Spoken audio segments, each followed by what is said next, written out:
Good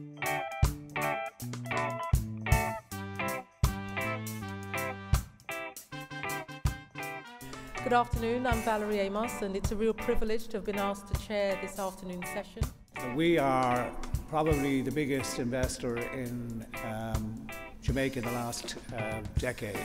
We've invested $750 million in Jamaica in telecommunications.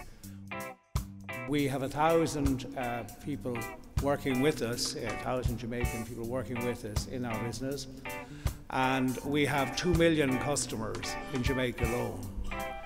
We have over 7 million customers across the Caribbean and Central America, and that will head towards 10 million at the end of this coming year. But Jamaica was the wellspring of everything we did. We are headquartered in Jamaica. Jamaica is where we started, and Jamaica is where we have all of our key people based. We are offering a country with commitment to reduced bureaucracy. As I said, a stable economy and a stable democracy. One of the world's best ports, with an existing capacity of 2.7 million 20-foot equivalent units, or TEUs as it is called, soon to be expanded to 3.2 million. I'll explain how we're invested. We are invested in two long-term investments. One is a coffee processor, in fact the largest and now most modern coffee processor in Jamaica. It's called Blue Mountain Processors Limited, in which we have a significant investment. And the other one is in farming land, where we are growing.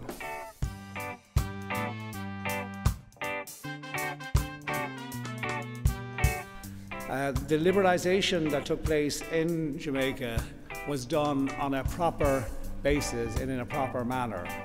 And this is considerably different to some of the experiences we might have had in other jurisdictions, not necessarily in the Caribbean, but other places.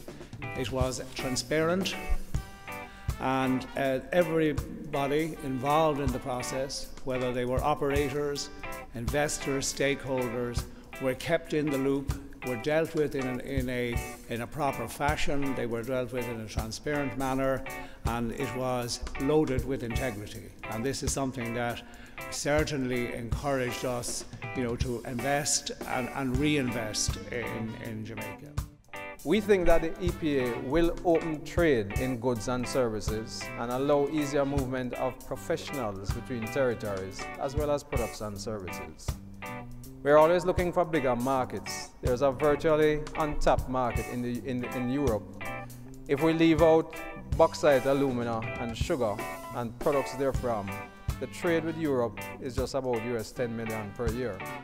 We will also facilitate some of the key activities, such as regulatory applications and approvals, facilitation of development approval, land acquisition, export registration, work permit applications, and incentive processes, just to name a few.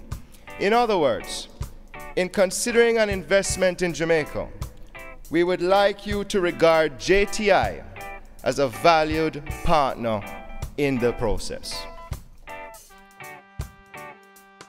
What we've learned is that to be successful, we must work with the Jamaican people and the Jamaican government. This has to be a reliable and candid partnership, with the ability for both sides to praise when things go right, as well as to criticise when things go wrong.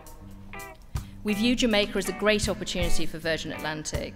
Even in this difficult year, when other routes are being cut back, we intend to add frequencies and capacity to Jamaica. In fact, Jamaica is the only place on our entire network that we will be adding frequencies and capacity.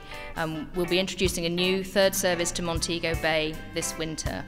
And this reflects confidence in the country and in the support that we've received.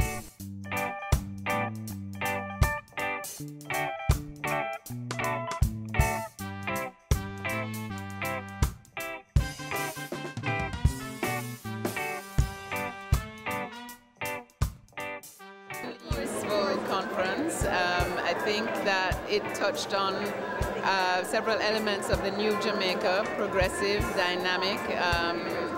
I like the slogan, the place you want to visit is the place you want to do business, and I think it showed the... To be here, I thoroughly enjoyed the day. I thought it was very important to show that despite the economic and financial crisis globally, that Jamaica is still open for business and will be open for business for a long time.